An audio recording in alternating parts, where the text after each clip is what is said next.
Welcome to the Strategy Mob Podcast. Tune in for everything you need to know to stay in the know regarding the automotive industry. Here's your host, Jason Harris. Hey, what's going on, Podcast Nation? It is Jason Harris here, and thank you for joining me on another episode of Strategy Mob. No idea why I always lower my voice every single time I say that, Very but cool. it's just fun. It is. Hey, for everybody out there that's Strategy watching Mob. and listening right now, today's going to be an awesome day because you get to meet the oh-so-famous Miss Fleming Ford. Thank you, Fleming, for taking the time to come jam with us today. Thank you, Jason. I was really looking forward to it. Love listening to you. I know we both had kind of those days that are just kind of like go, but we finally got to connect. So it's like, I'm really excited. And I've been looking forward to this one because I think we're going to cover some subjects in depth that have been touched on, but really haven't been dived into. So it's actually going to be a really fun podcast. But before we get into what we want to talk today, I thought it'd be cool to kick off the podcast with a little origin story. Just so everyone out there's got some context. So Fleming, how did you get started in this crazy little world we call the automotive industry? Well, I thought I was an amazing salesperson, but what I come to find out is because my name is Fleming Ford, I would get into every GM because they thought I was calling to do a dealer trade, thinking I was a dealership. And so unlike a lot of salespeople who could never get past the gatekeeper, I had hundreds of conversations with GMs when I was like 25 years old. And I, at the time, worked on how do you hire and the right people and then retain them. So it was more of like a whole hiring process and how do you really identify good salespeople and the right technicians and so forth. And so fortunately, we have always had that problem and we still do. So I'm evidently not doing a very good job at that. So I ended up with having the vertical in automotive because I had so many automotive clients for my consulting company. Mm-hmm. And we moved into really then, if you're going to hire the right people, you've got to have a good culture and a good place to bring them or you're still going to turn them over. So we kind of moved our consulting into, the people strategy around a dealership. So how do you grow a dealership through getting the best people and keeping them and also getting productivity and engagement through, really the highest probably advantage of a dealership is going to have, be the people side of it. It's our biggest asset for sure, 100%. Absolutely. And you can really walk into a dealership and you can feel that if it's an asset or a disadvantage, so you're right. When you walk into a dealership, you can feel the energy. And I always tell a GM, I'm like, it's reflective of your ability, what I see on the floor or what I see in the bay when I pull up. I mean, how people are responsive, how much they're engaging with each other, what their attitudes are. I mean, are they hopping up to help? Are they greeting you? Are they, everybody's busy and has some, like some real rhyme or reason to their day, but you can actually feel how great the leadership is, which is also, you can't grow the dealership without the leadership. So we know that is always kind of like a first starting point of like assessing where a store is at and where we might need to go. No, that's true. I mean, look, the people are our assets. They're ultimately at the end of the day what's going to bring us success. Like, here's one thing I've found consistent with all the dealerships that I've ever visited out there. Happy employees have always made for happy customers. And I feel like a lot of times in our right? I mean, I know it's a simple idea and simple strategy, right, but a lot more difficult to execute. It's simple in nature, but to execute happy, very difficult. Yeah, to execute happy employees, you really have to process the crap out of it. It's like I feel like it's almost kind of like going to the gym to work out. Like you have to create a routine and a series of processes to consistently maintain a level of happiness with your staff. And I'm sure that you've probably have consulted or worked with that, and you've seen that actually in play. You can almost feel it, right? So, for the dealerships out there that are agreeing with us and shaking their heads up and down, going, yeah, you guys are right. Like, I mean, it's an area of focus that I need to be on. And I think especially right now, given the situation that we're in, going into Q4 and we're hitting those colder months. So you're in Florida. You don't actually ever get to feel those. So little envy. It's a brisk 55 today. We got our like long you know sleeves what? on. I don't want to hear it. It's snowing outside right now, so like 55. And I'm like, that's short weather and sandals. Yes, exactly. but it is good timing to really kind of have the discussion and make sure that there is a strategy legitimately around how do we keep staff motivated and happy. And I'm sure you probably have some thoughts on this. Well, and I'm glad you brought it up, Jason, because right now, so we do employee surveys, and what we're seeing right now when we're kind of records are being broken in terms of like pay and sales and things that are being accomplished in a lot of the stores, you think people would be happier and more engaged. And what we're seeing right now is this dip in our surveys in terms of employee happiness and engagement. And I think it is because when we're really busy and we're working lean, a lot of the times that we spent valuing the employees, caring about the employees, helping the employees grow and develop, we're now kind of just rushing around in the urgent. Mm-hmm. And the employees are feeling that on top of the pandemic. And so what I'm really encouraging my GMs right now to do, or all my managers, is make sure you are intentionally spending some time on the personal side of that person, because a lot of people are dealing with a lot of stress right now. So our well-being, that's totally true. And sometimes we think, oh, they're just making a lot of money and the store's doing awesome, they're probably fine.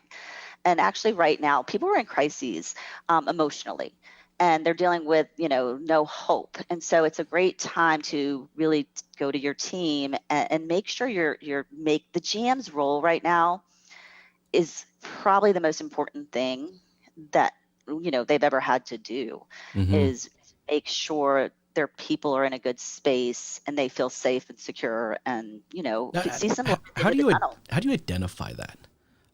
Look, I'm the first one to admit that my EQ is not way up there, right? It was something that I just had to I had to be aware of it. I had to be conscious about it when I was running my dealership.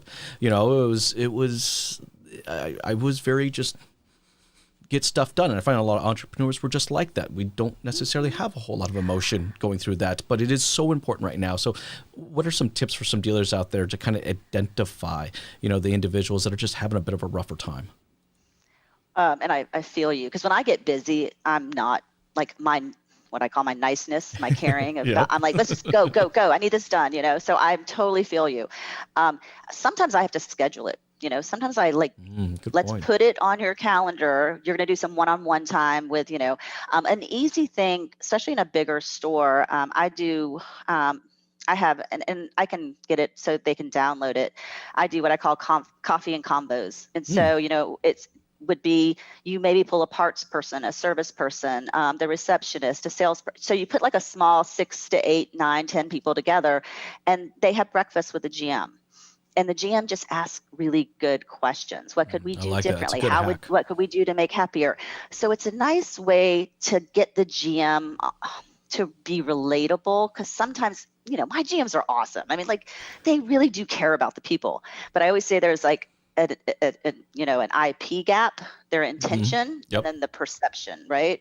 And so it breaks their heart sometimes on the surveys when the people are like, I don't even know who he is, and I'm like, so I don't know, some will say one of the other training groups a long time ago must have told GMs to walk through the back on their way in so that the service people get to see them.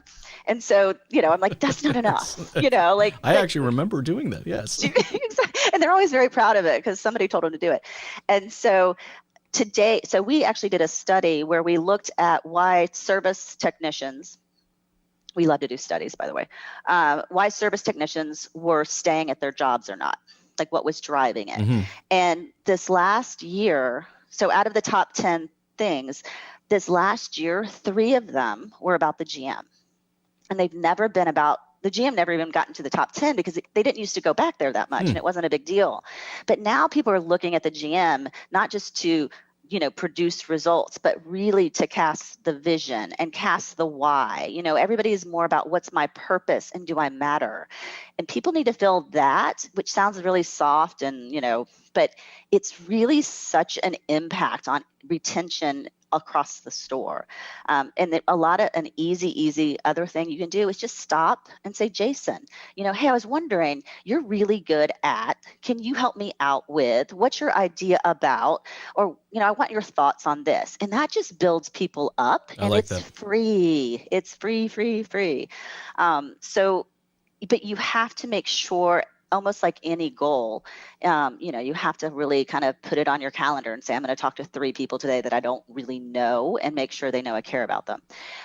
Because people right now are hurting. And sometimes we have to act tough and cool in the dealership. And so we don't always see that. Yeah, And tough and cool is kind of the norm, right? the Like, it's motto, like, yeah. I mean, look, Superhero. Yeah. I owned a dealership. There's ups and downs. Financially, there's ups and downs. It's awesome.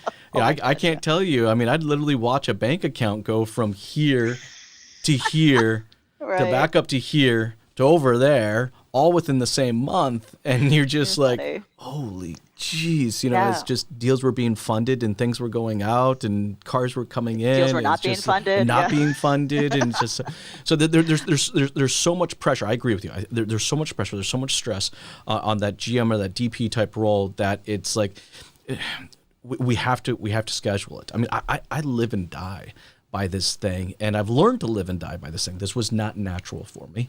I had to Okay, force fair myself to do it. I mean, I've gotten to the point now where I actually have kid time scheduled Yes. between 6 p.m. and 8 p.m. And I think one of the coolest things now is I can preset do not disturb on my phone, where no notifications idea. go off, no phone calls there. happen, no nothing. And it's just like I need to have that time.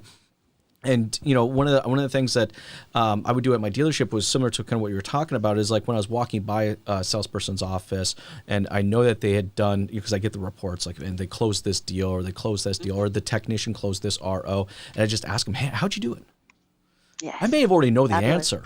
Right. It didn't. I love It didn't even matter. But I mean, actually, I would love to watch my technicians, because, like, with a set of wrenches, is the worst thing in the world. By the way, Feel like, you. I would injure myself. Yes. I would. I seriously would. So it's like I would have, sometimes it'd be fun. I would just see them, and I'm like, what are you doing up there? Like, what are you looking at? I want to. It was just. It was that 5 to 7 minutes where I could just kind of engage with them, and they felt like they taught me something, instead of always. I feel like DPs and GMs were always going to teach down, and Yes. and I feel like we can my earn gosh, so much yeah. respect, and we can get to a And we place where there's so much more open if modeled we it. do it upwards, right? So much. And I think, it's just brilliant, the type of leadership style you have, because people will be loyal. People always are like, why can't I attract talent? Why can't there's nobody to hire? And I'm like, because you're the problem. Because, talent attracts talent. And if you are a great leader who is known and becomes known as coaching people and developing people and getting them up a level and caring and valuing people, not commanding and controlling, then people want to come work for you. This industry talks to each other. So, if that's where, and everybody wants me to start there with helping them get better people. And I'm like, let's talk about really the root of the problem. And, so often the role of GM has changed. It was always you were the best producer and like get everybody to produce more. But now you've really got to deal with a lot of psychological dysfunction, people who are dealing with different things, and you've got to learn to tap in and influence them, not because you told them to and you paid them, but because you wanted Yes. them to want to. Very different game than what we all kind of grew up with. And a lot of it is what you just did there gave that employee value. And that's what makes people stick and give discretionary effort, basically, which is where the money comes from. If you can get everybody to give 10 or 20% more, because that's where the productivity really, So I do have a question for you, Fleming, because this has come up now multiple times in some of the conversations and dealer groups that I work with around employee evaluations. Because I think there's a big opportunity here to connect with an employee, lift them up, or it can just really drop and just destroy an employee's morale. Right, And right. I had an opportunity recently to sit in on one, and man, I'm not going to lie, it was rough. It was actually really, really rough. And I felt a little bad for the employee. But I see so much value in employee evaluation. But I'm sure there are wrong and right ways to do it. I'm sure you've seen some great examples of doing it. And I'm sure you've seen some bad examples. What kind of advice can you give to people out there that are doing employee evaluations at their dealerships? Well, and I think you know, if you wait like a whole year to do an annual review, you probably missed the moment. I think what we're seeing now is a lot more frequent employee, and I almost would call them employee coaching sessions, because what's happened is we don't want to tie the review to the pay raise, because then they stop hearing you. It's really about the pay for that annual review.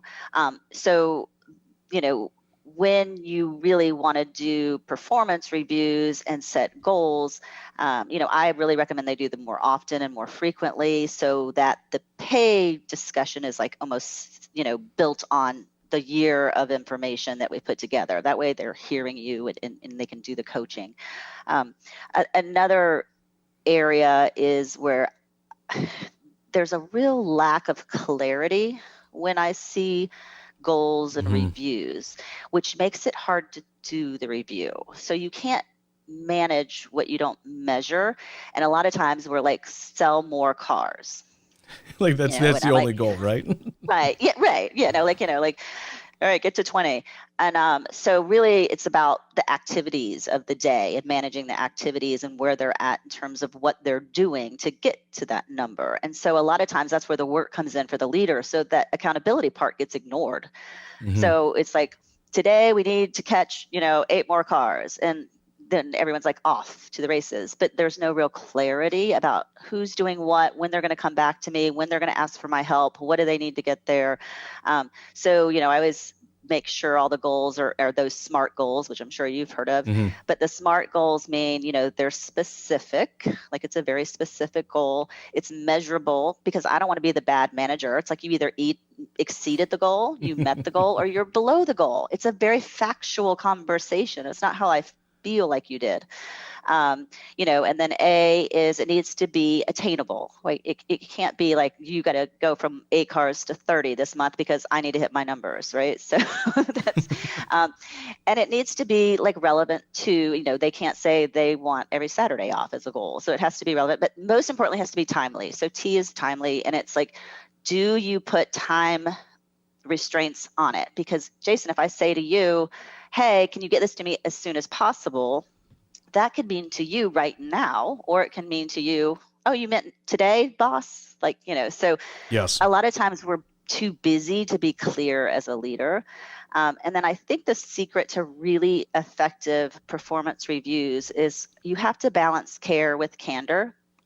And what I mean by that is you can't come into the review and just give the candor, right? And be like, you did this wrong and you need to fix this, without the employee knowing that you actually care about them. Because employees can take coaching and, performance improvement like plans if they feel like you really do want to help them get there. And so you do have to have the intention of not trying to get rid of them unless you want to get rid of them. That's But I mean, like, they need to know that you care about them. So you have to have invested in the relationship building, the trust building, the helping them get there so that they can hear the advice and, kind of take in. And then they need to leave that performance review with they can do it. Not that they're under the gun, but it's like, you want to build in the belief with them that with them and you can help them get there, you can see them reaching these goals. So it sometimes is like you have to go and make sure that mindset is in a positive place while you do it really does have to be more of a side-by-side type effort. Win-win. I feel too often, a lot of managers, and I work with a lot of managers, they feel like they're almost kind of like dragging their team along. Like, almost kind of picture like there's this rope and the team members are holding on to it and the manager's just like, come this way with me, and it's exhausting. It is exhausting, and it kind of leads into what we were kind of talking about earlier before we started recording, is kind of that burnout. And I think burnout happens for a lot of different reasons in a lot of different positions.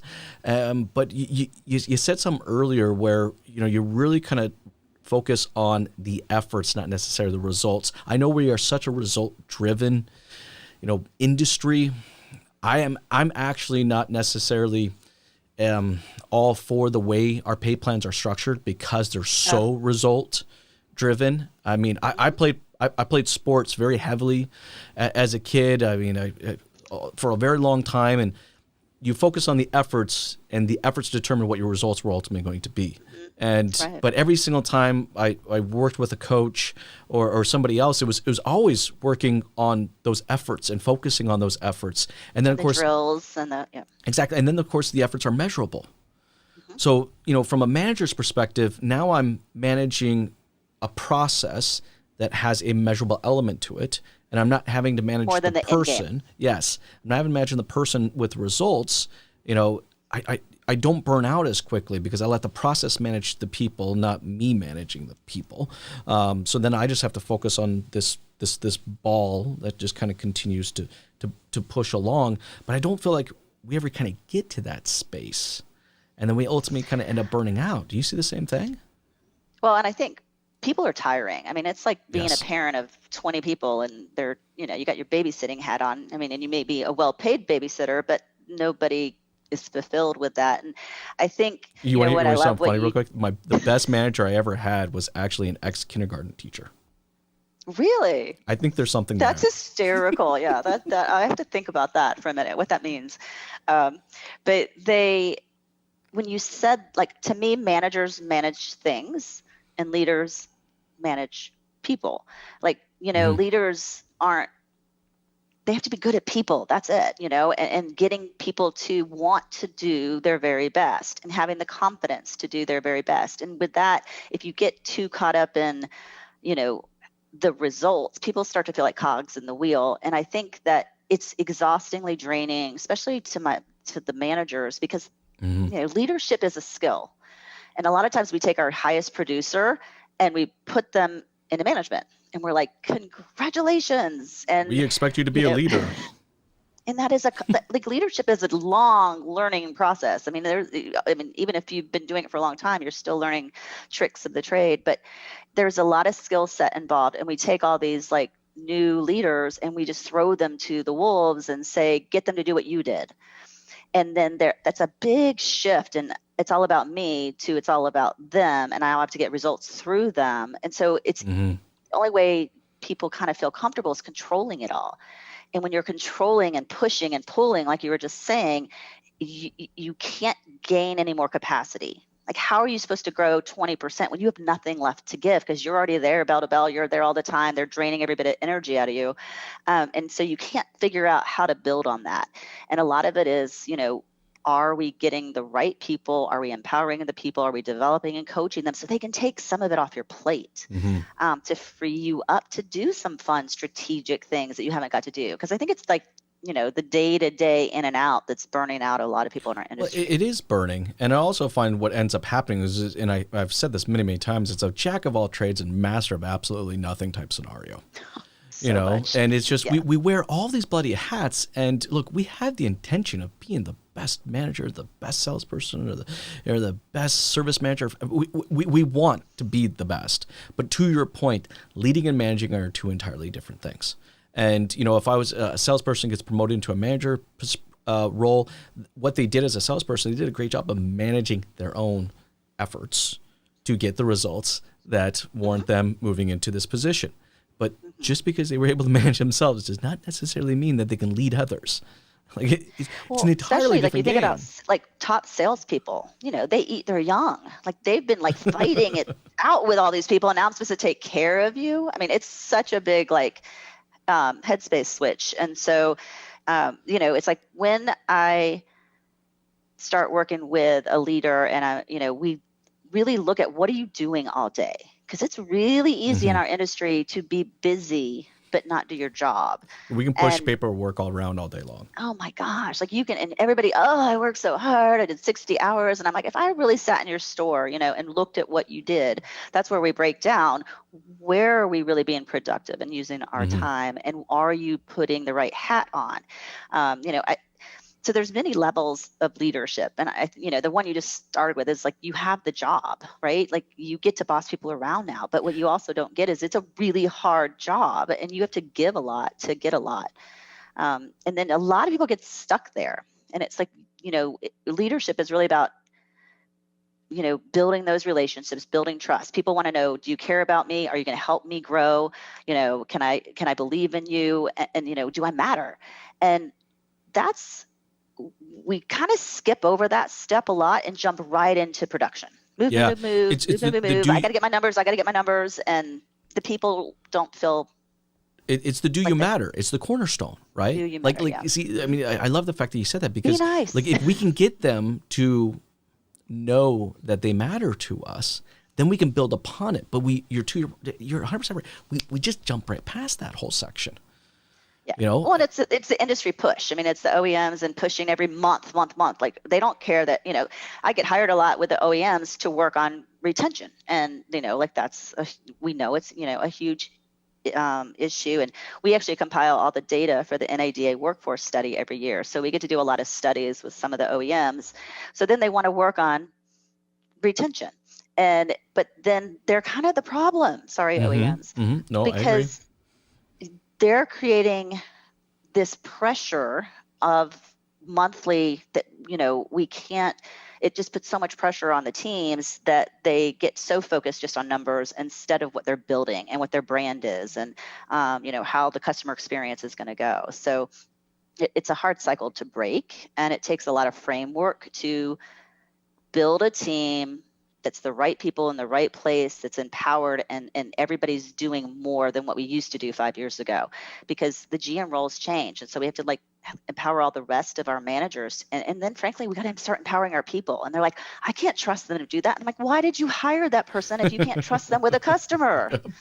So there's a lot of different boundaries we have to put in terms of who is now an acceptable player, because the sales consultants have to be much more knowledgeable. We can't afford just to put 10 green peas on the floor. And, the customer now knows more than they do. So, which I've always found that's totally unacceptable. But I mean, you've heard it, I've heard it. Oh my goodness! I can't tell you how many times it drives me nuts. It drives me nuts. But I literally will be coaching a GM, and he's like, "Oh, I just had a recruiter get me 15 people." I'm like, "What?" I go, "Have we not talked about this?" And they just can't stop themselves because they're like, "It's that warm body. I just need a warm body." I want to run out of the dealership if I hear that. No, I do. You want to hear some yelling? My poor GMs, when they do that, yeah, they're not getting my mama bear's mad. I guess it's 4-letter words. Yes. I'm like, okay, let's talk about how much money you spent right there. Because they always think, well, if it doesn't work out, I didn't really pay them. And I'm okay. So we did a study with NADA with some of all their 20 groups. Basically, we pulled all their KPIs and we tracked it to retention. Mm-hmm. And if you improve retention by 10%, it was a gross profit impact of $500,000, right? And guess what? Your job's easier too, because now you're keeping your people. Yeah. If it was a luxury brand, it was closer to 900, of course. But just think if you did 20%, and that's just putting in a good people strategy, a good leadership strategy. It's just putting a little bit more intentional effort on, instead of accepting that's just how it is and nobody wants to work here. And that's not true. There are some really great stores that don't have a turnover problem. And they also were growing 1 unit per month per person, by improving retention. So, I mean, there's some significant payback, and plus you get some of your life back. You get to be proud of the team you put together. You get to go on vacation with your family without worrying that the store's imploding while you're gone. I mean, so I get it, though. It's a really hard cycle to break what we've built. And it takes, and that's why you and I have so much opportunity to work with so many people, because it's what kind of keeps us going. But it was this is important, because we're kind of going back to what we were talking about earlier, was this burnout. It's how do we avoid that, right? And we have to be proactive, and that's really what we're talking about here. Is we have to create a long-term strategy here. And look, it's not only valuable for yourself as a leader and a manager within your dealership, but then there's the customer benefit of it. We love talking about the customer experience. I need a sound effect thing for that. I'm sure this board's got something. You do. I don't know. Where's your team? Get them together. Yeah. Maybe here we go. Well, I think this does it. There we go. Very good. I want one of those. Can I borrow that? Yeah. But I can do that when I'm talking to a GM. I'll just boo. No, you can just use this one. Ooh, very Very good. You do that in your free time, I can tell. Yeah, it's a new tool, so it's just I'm playing with it. But I totally lost my train of thought. But no, going back to the experience, right? It's like we're constantly chasing this unicorn called the customer experience, and we seem to want to kind of like beat ourselves over the head with like this widget and that widget and this piece of technology and that trainer and this coach. And it's like, we want to like buy the experience. Like we want to buy it as a dealership. I'm going to buy it. I can go we buy want the secret sauce. Yeah. We want go I would buy say that there's no secret pill here. It's hard work. Like you have to put in the hard work as the leader, and you have to build the team, and it takes time, and nobody wants to do something that doesn't like benefit them for 6 or 8 months, because that's how long it takes to turn a team around. And so they want the immediate. And so it's easier to buy the widget or the, like technology that's going to make your people happy and engage them. I mean, there's no secret there. It's just hitting the easy button. We just want to hit the easy button, but it's the people that actually generate the experience, right? I mean, I had a little tiny Mitsubishi dealership. I owned a little tiny Mitsubishi dealership, but in my Mitsubishi dealership, I had 4 level 3 master technicians, triple diamond master technicians. Nice. There's only like 11 of them or 12 of them in the country at the time, right? Wow. So I was like, I was like, and that was going to be one of my backbones, was just like, this is what was going to be a differentiating factor from all of us, right? But so you're ahead of the time. Their happiness factor was a big one for me, because everybody wanted them to come work and steal them, right? So like I had to intentionally, and intentionally I think is kind of the key word that we're using here. Everything we're talking about comes down to the bottom line. You make a intentional, decision. Right? It's all doable. I worked them out a 4-day work week. Everybody was pissed off because not a single other dealership could wrap their head around how they could work their technicians on a 4-day work week. And and they loved it. They absolutely loved it. They had 3 days to themselves. They had life. Obviously these technicians, they get more done in those 4 days. They did. They really did. Yeah. And the way we scheduled things, our hours changed because of it. But like I had a goal. The goal was simple. I needed them to stay happy. Right. And so then I just kind of reverse engineer backwards from an operations perspective and said, what do I got to do, that is within a place of, profitability and range that I can control that will fundamentally make them happy. And taking that approach was great. Then taking that approach then with the rest of the staff, it just continued to get better, but every person was different. Right. Like these four technicians, different. Everybody was different. These 4 technicians I had in the back, they've been in the business for a long time, so they were older. They didn't want to turn wrenches, 6 days a week. That was just not something they wanted to do anymore. They wanted to be able to have a 3-day weekend. Take their Sea-Doo out. And kind of spend some time with the grandkids and stuff like that, But every individual is different, and I tell this and I share this story to dealers, and then they just can't seem to wrap their heads about how they sit down with an individual and craft this out for them. And I'm sure you got some thoughts of this. So what kind of advice can you give a dealership out there that's say they agree with us? All right, their staff's happiness is a key factor to an overall customer experience. But how do you take that one-on-one approach? I mean, a lot of it depends, of course, on the size of the store, because you have more options. But, to me, the big opportunity that everybody should be jumping on right now is teaching the public scheduling. I mean, we don't have to let them control that we're there all the time, bell to bell, whenever the whim. They schedule everything else, their doctor's appointments, their, the people.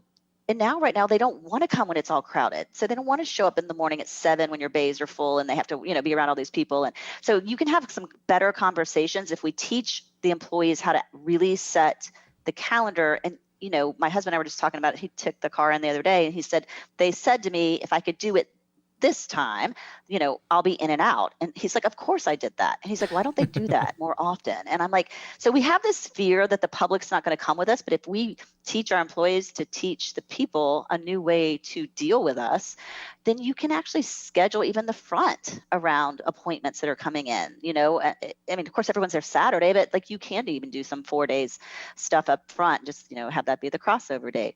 So it's just getting out of your own way and believing the myths we've all told each other over the years that, if we don't have people here, then the customers will just, do people do that anymore? Yeah. People don't like to go visit dealerships anymore. That's not a thing we do on Saturday.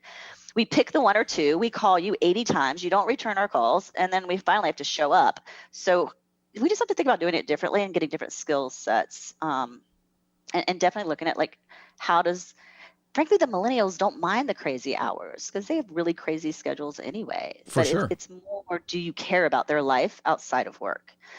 Do you make it easy for them to have a well-balanced life? So those are some of the things I tend to go in and tackle because they can get their arms around that. Can you bring the barber in? Can you bring the dentist in? Can you pick up their dry cleaning? Some of those things that if you're going to ask me to be here, you have to make my life work. So, but I also think now we've taken great pride in showing off that we worked 80 hours a week or 70 hours a week. And now I think even my GMs would like to go to their kids' baseball game. Oh, look, I think everybody wants, like, when I first started in the car business, all right, there was no such thing as work-life balance. No. It just didn't exist. It wasn't really, it's just no one talked about it. You got into the business knowing that there wasn't anything like that. And now, people are talking about how do you capture new people coming into the business and how do you retain?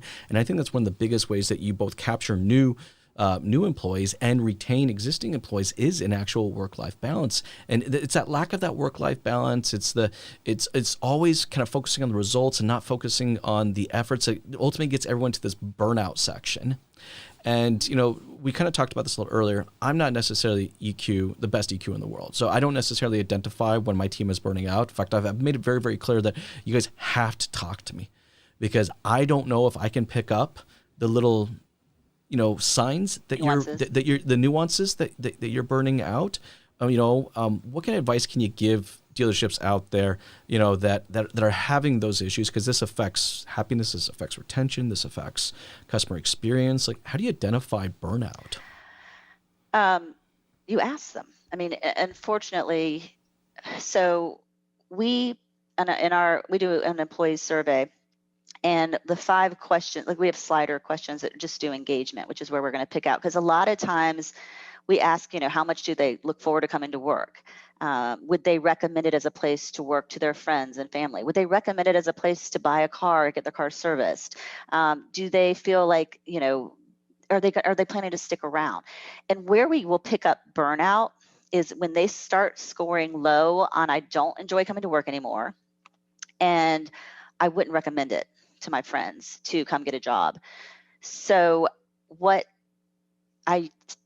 that will mean to me, and I'll be like, we need to really look at your work-life balance because you're burning out your managers here, you're burning out your employees. Mm-hmm. And, Mm-hmm. So it triggers what I call job jail, if that makes sense. That's an interesting term. You have to elaborate on that one. That's a good one. Well, I think a lot of people who've been in the industry for a while are making so much money that they can't afford to leave, but they really don't want to be there anymore. Oh, so, yeah, no, I've seen this. Okay, I know exactly what you're talking about. I've seen this a lot. So it's how do I re-engage them? And I think, so on the surveys, we ask a couple questions that are free to answer, so what's one thing we can do to improve the employee experience? What's one thing we can do to improve the customer experience? And you get some really good feedback. You get some things that we all get quite a laugh about because you're like, can't believe they wrote that here. Okay. But it's so insightful because employees really have an opinion. And so when we track retention, the number one thing that makes people stick around is, do you ask my opinion? Which is an inclusivity question. You're including me. It means I matter. And so, we talked about how powerful questions are, but just by asking them through an employee survey, what do they feel and how can we make this a better place to work? People really get a lot of value out of being heard.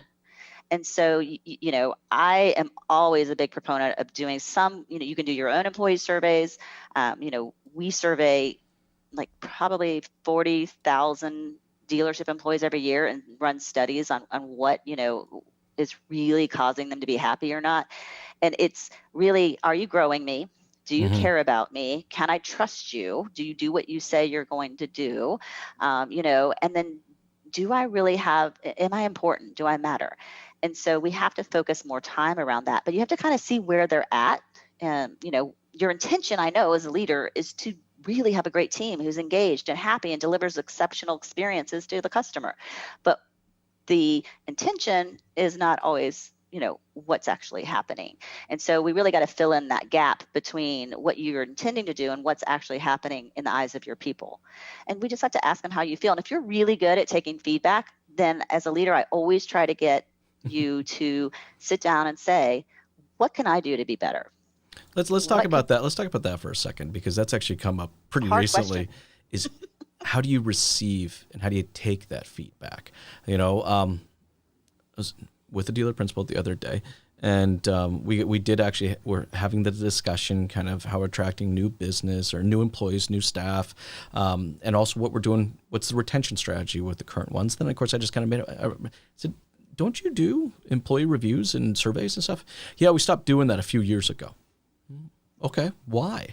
And he gave me a general answer, a generic one, and then I pushed a little harder. It's still kind of a generic one. I pushed a little bit harder, and I finally got the real answer. It was like, I just didn't want to hear it.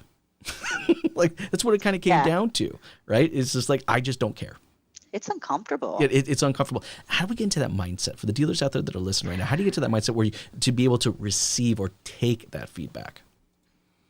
I mean, well, first off, it's hard. Nobody wants to hear, but what I will typically say, there comes a point where I'll be, a dealer we've been working with for years, and it's like the comment. So we also ask the question, what does this GM do well, and how can this GM be more effective, or how can this parts manager, we can dive. It's like kind of like a leadership 360.